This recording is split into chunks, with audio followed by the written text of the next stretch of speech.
This week on A Lively Experiment, it's nearing crunch time at the General Assembly with many key issues still in play.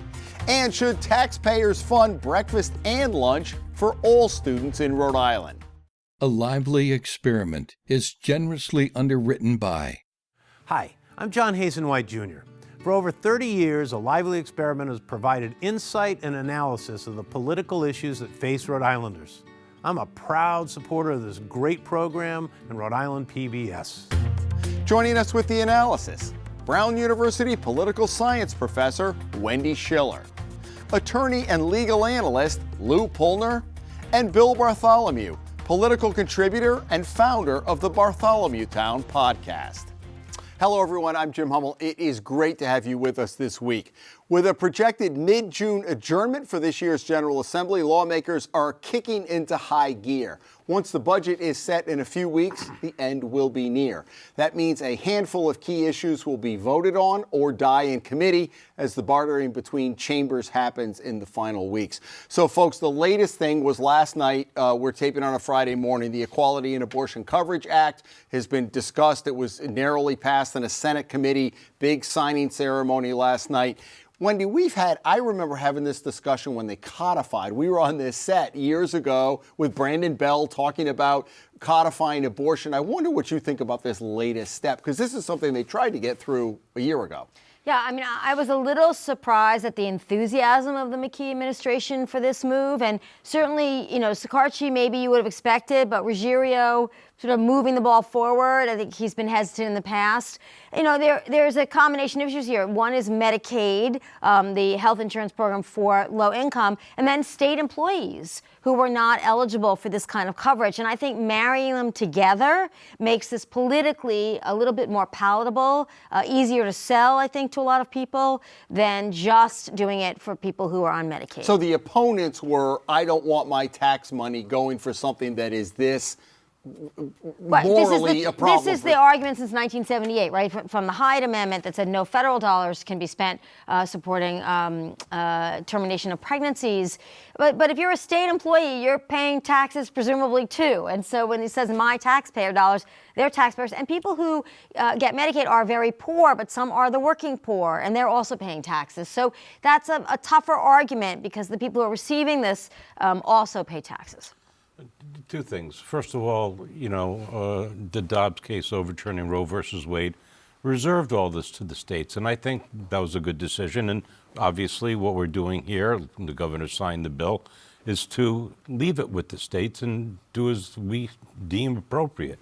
Unfortunately, Article 1, Section 2 of the Rhode Island Constitution says that nothing in this section shall be construed to grant or secure any right relating to abortion or the funding thereof, which leaves it to me and anyone who reads that saying, this isn't going to fly. How do you score that? Yeah, but if you've already codified Roe v. Wade in light of as legal in the state of Rhode Island, you presumably already violated that provision of the Constitution. So I think that ship has sort of sailed.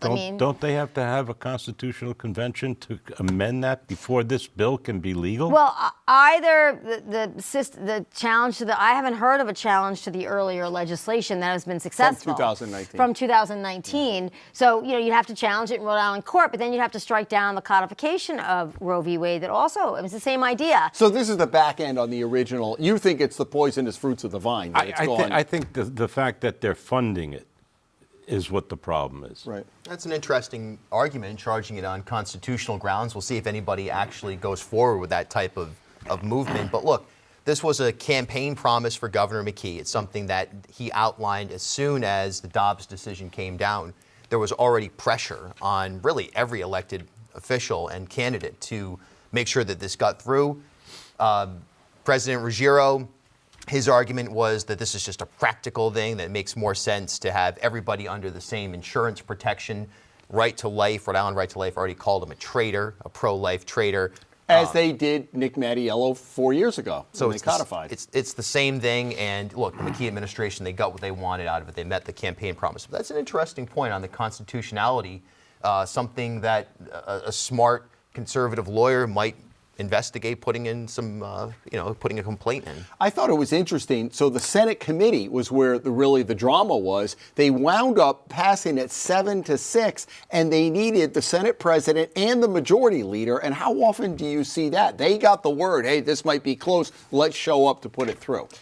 Yeah, I mean, this is a very deeply divisive issue. Rhode Island is a majority self-identified Catholic state, and I think people are uncomfortable in general with funding the termination of a pregnancy. Now, on the other hand, if you ask them to save the life of the mother in case of rape or incest, then they'll say, well, maybe in an emergency we'd be okay with that. I think it's abortion on demand or abortion by choice. But most abortions are not that. Most abortions are married women who are choosing for some reason or another to terminate a pregnancy. And of course, the expenses of a complicated pregnancy where it's endangering the life of the mother, then you think this really matters to people who have to pay those bills. And that's where I don't think you could have done that, just in the life of the mother, we're going to take care of emergency spending for you and not extended it to every other circumstance. I thought the optics of, they had the big bill signing ceremony, which they do afterwards, but this was within,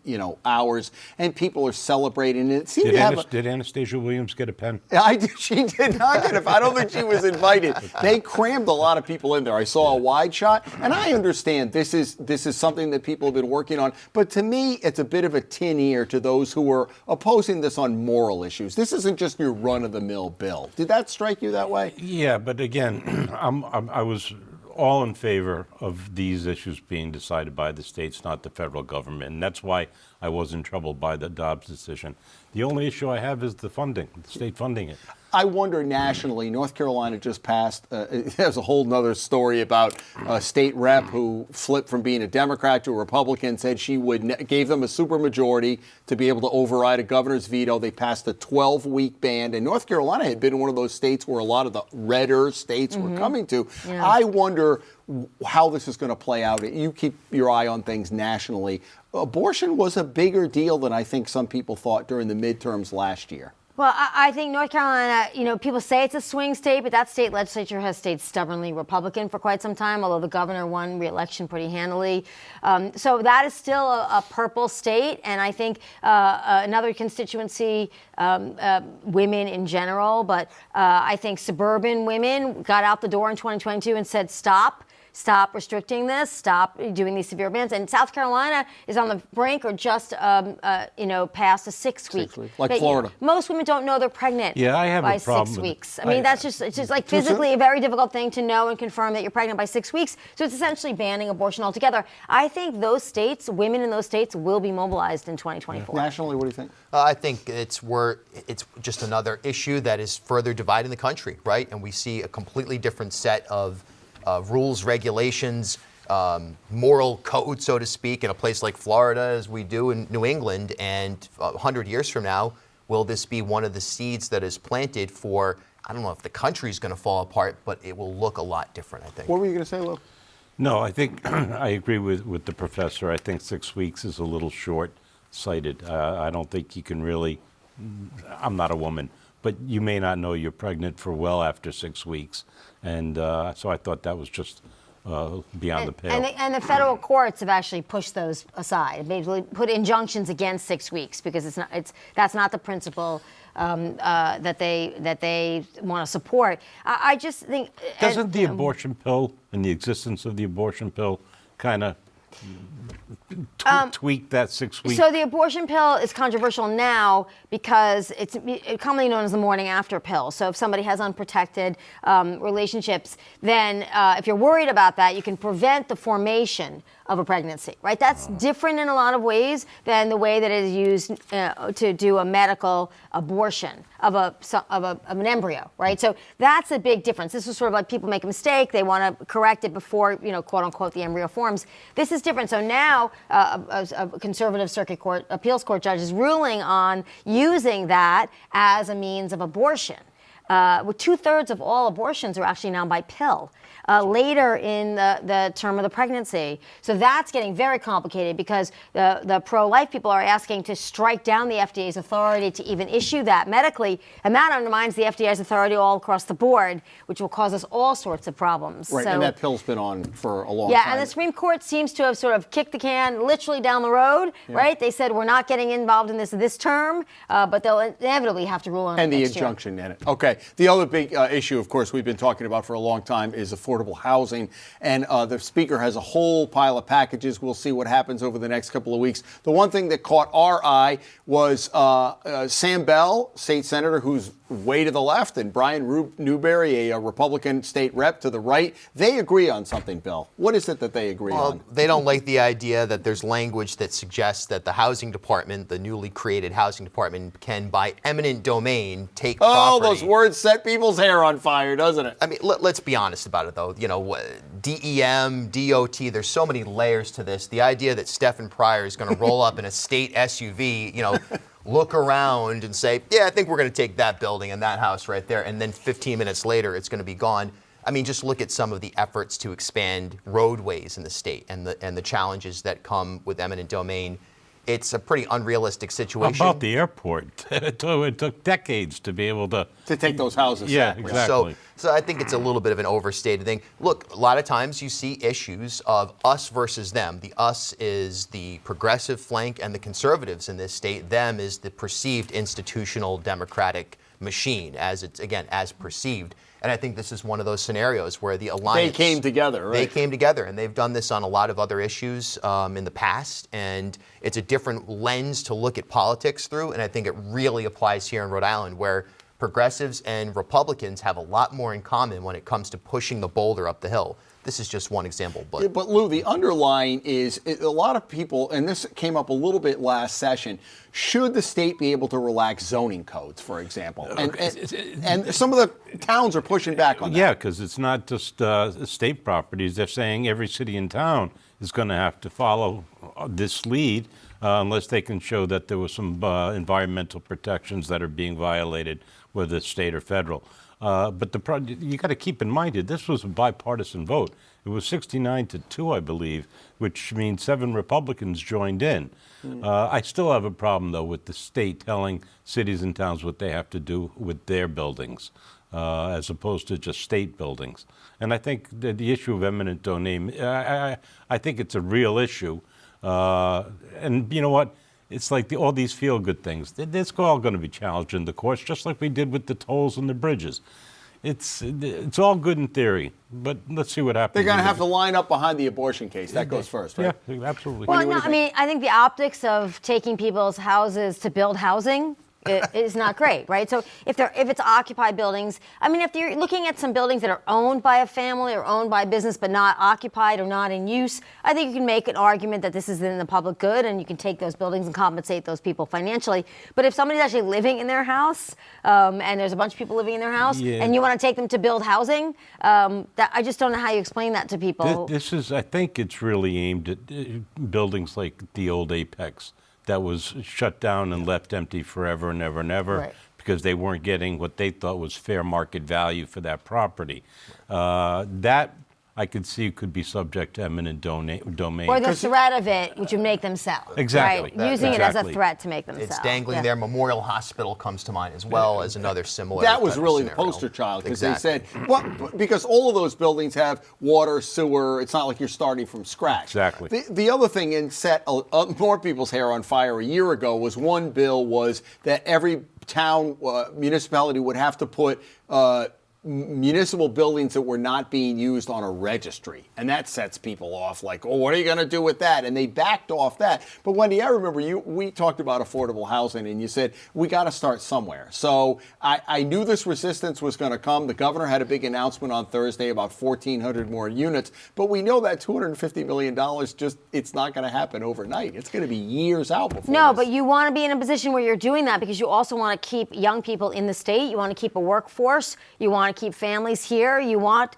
to keep, Rhode Island thriving as best you can. And if there isn't any place to live, and we were just talking about this, housing prices in some parts of the state are really, quote unquote, Boston numbers, right? They're just, people can't buy a house. Excuse me.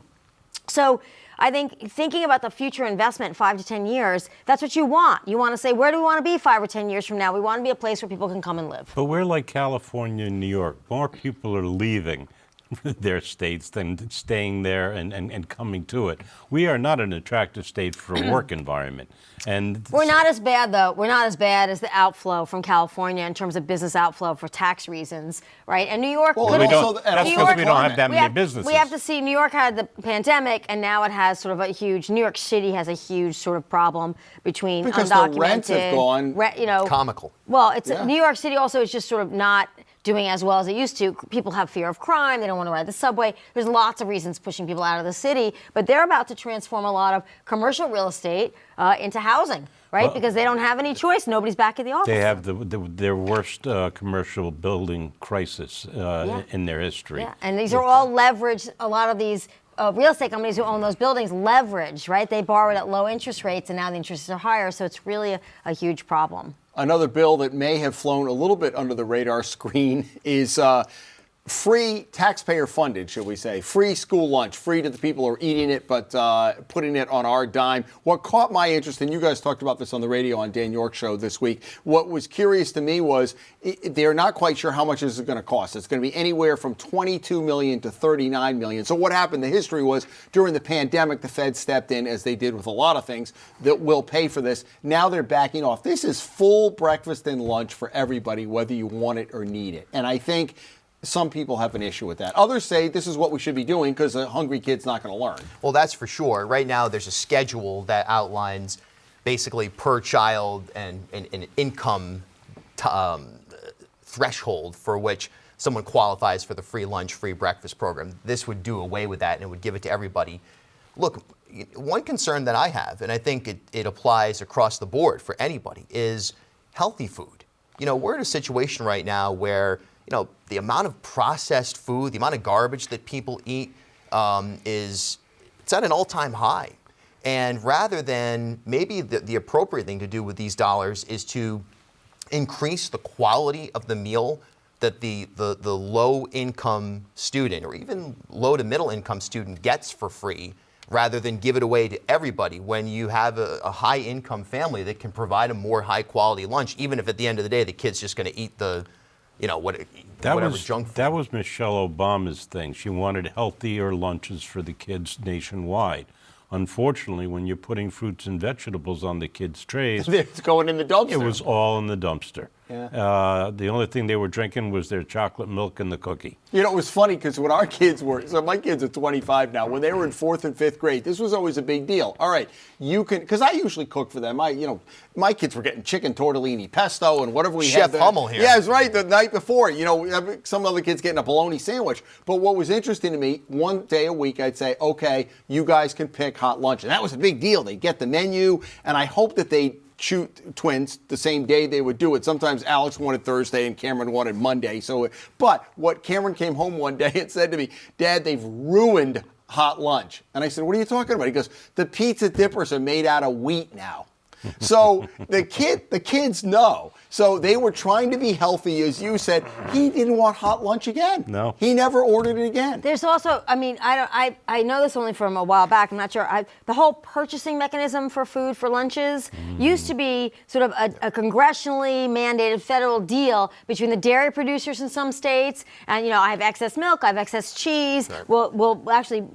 We will, agricultural members of Congress would say, we'll support this if you mandate that they buy it from our farmers, right, with this federal subsidy. So I don't know how all the purchasing works and where they're getting the food from. But the idea that we would be talking about $39 million out of a $13 plus billion budget to feed children is a ridiculous conversation. Give them free breakfast, give them free lunch. I understand we want it to be healthy for $39 million out of $13 billion. Wendy, that's it. That's my comment. Maybe that's why our budget is $14 million. That money. I don't think our budget is $14 billion because we're trying to feed kids in schools. You know, but a little bit here, a little bit there. Who is it? What better investment is to feed children? Right, but so there is no better investment you can make. You know what's on the block, the chopping block right now? Tuition subsidies at Rhode Island College. Well, feed all. Only 40% of people go to college. Less than 40%. But so if you can do one or the other, you would feed children. the kids. You think it's worth $39 million for lunches that may be going into the. Well, here's my question about $22 million. Here's my question about how we purchase food for school lunches. Again, is there an inflated cost? Is there a deal with dairy producers or wheat producers? How is that all funded? I actually am not an expert. I don't know, but I would rather spend the $39 million on feeding all children so they don't have to worry about it, and they're not ostracized or stigmatized. Oh, you are not pulling out a wallet or with their phone, whatever, to pay for lunch, but I am, and that sticks with you for life. So let's equalize access to food. You think you're not going to be facing that when you're in the real world about I don't have the money, I don't have this. Do you have to face it when you're 7 years old? It's a ridiculous conversation. They give them the lunch. We should How about feed you give our them the lunch children. if they can't afford it, and then you backfill it with whatever. You put a pool of money and say, if they can't pay for it, then we'll pay for it. Because that was an issue for a while, lunch The shaming. Yeah, right. when parents couldn't pay what the... It's just, of all the things we invest in, really, why wouldn't you want to invest in children and making sure that they have enough energy to learn throughout the day? There's also an argument to be made that we should abolish the whole system. You know, you have these corporations like Aramark that are giant, giant conglomerates. There's experiments happening, for example, on Aquidneck Island right now. It's not related to the schools, but there's a summer program where underserved kids are growing their own foods. They're working with local purveyors. They're working with the farmers markets to essentially deliver food to underserved portions of the population, hands-on, and we can start to rethink school lunches. Like, look at other countries and what they're served. It could be a local deal where if we're going to spend big money, maybe it's time to rethink using locally sourced food, healthy local farm goods, and reimagine use the entire URI system. and Rhode Island College and Johnson & Wales and think about people who are going to go into culinary, go into farming, go into agriculture, and teach children how to do this. I think that would be a very good use of money as well. But fundamentally, the late great Senator Daniel Patrick Moynihan, I like to quote him to you, Lou, because we have common ground there, used to say a child cannot learn if they're going to school hungry. Period. End of story. All right, before we get to outrages and kudos, one thing we talked about last week that is starting to roll out now, the governor said that by 2035 he wants to see all gasoline-powered engines, the sale of them in Rhode Island, banned. Not that you can't drive one, and this is the push toward EV. This has rolled around for a week. I wonder what you think with a week's retrospective on this announcement. Sure, I got a good education earlier this week with Paul Zangari, WPRO News, who's our resident car expert as well, and I got to test drive a Genesis, like a luxury electric vehicle, taking it around the Wampanoag Trail. Don't tell. Did you just keep going to New Haven or what? Exactly, pretty much. It may as well have. Really interesting experience. I also learned a lot about the mechanical side of these products and also about the legislation itself, which would allow for hybrid vehicles. So it's not as if no gasoline will be allowed as of 2035.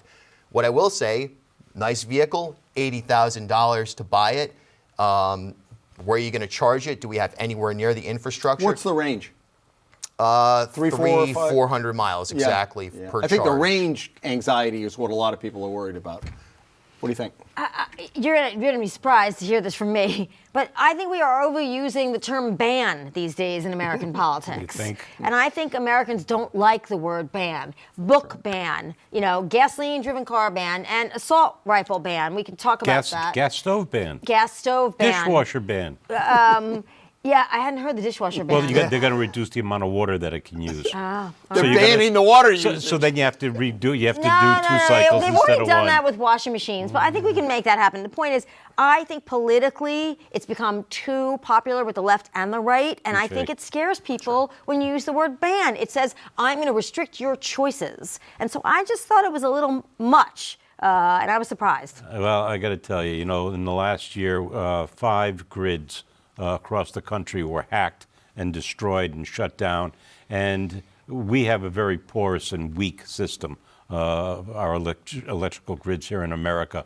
All it takes is one hack, one huge hack. And you're by not going Russia, anywhere. And the whole country shuts down. So I'll go along with the hybrids, where you can have gas in there, but do not say that no more combustible engines. That's and the major thing is the charging stations. And I know you'd have to ramp up, but 12 years is a short period of time. So if you have a house, you can do it. What if you're in an apartment? Where are you going to plug But in? the Biden administration, right? The Biden administration put money in the Inflation Reduction Act, $44 billion. To boost the infrastructure. To boost charging stations. But you're absolutely right. And my point is, yes, it's cleaner fuel, it's cleaner electricity, cleaner power. It's still power. It's still something. So you'd rather use the carrot than the stick.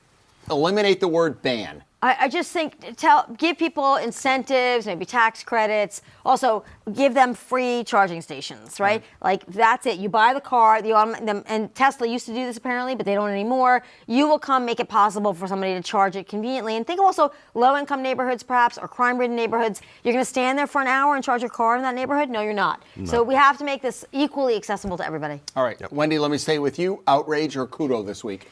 You know me. I like to have kudos. You certainly do. She just can't bring herself to do it. No, I'm actually going to do something surprising. I am going to say kudo to Washington right now for at least trying to negotiate about the debt ceiling limit. McCarthy, as Speaker, got a package through the House, through his caucus. Democrats won't take that package, but he got the package through. They haven't pushed it aside. They're not threatening to have the whole economy crumble.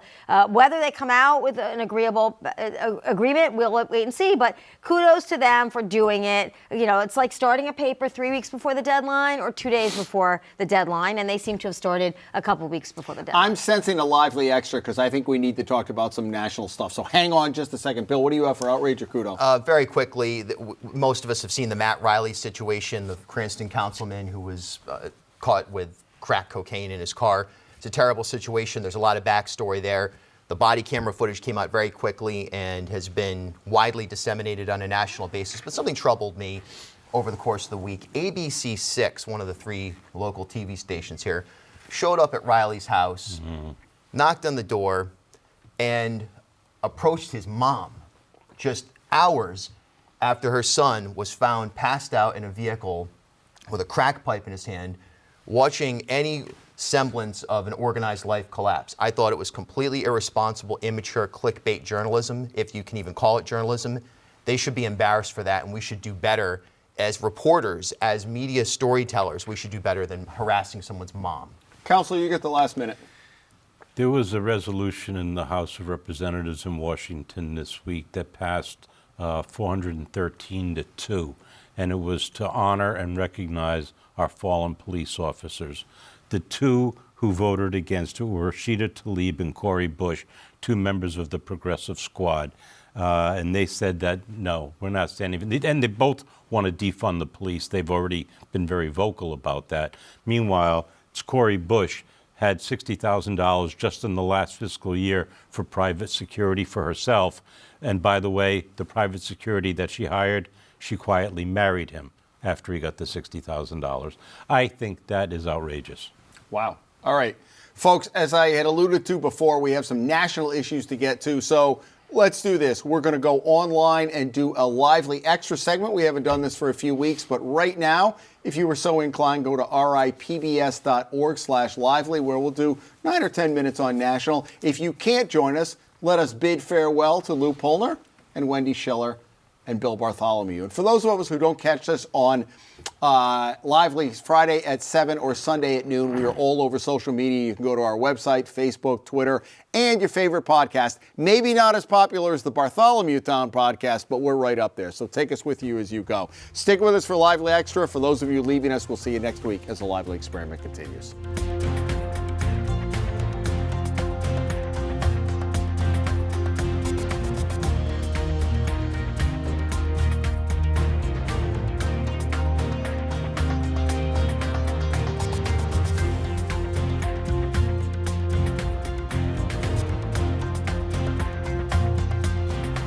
A Lively Experiment is generously underwritten by Hi, I'm John Hazen White Jr.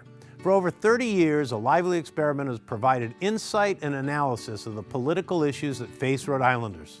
I'm a proud supporter of this great program and Rhode Island PBS.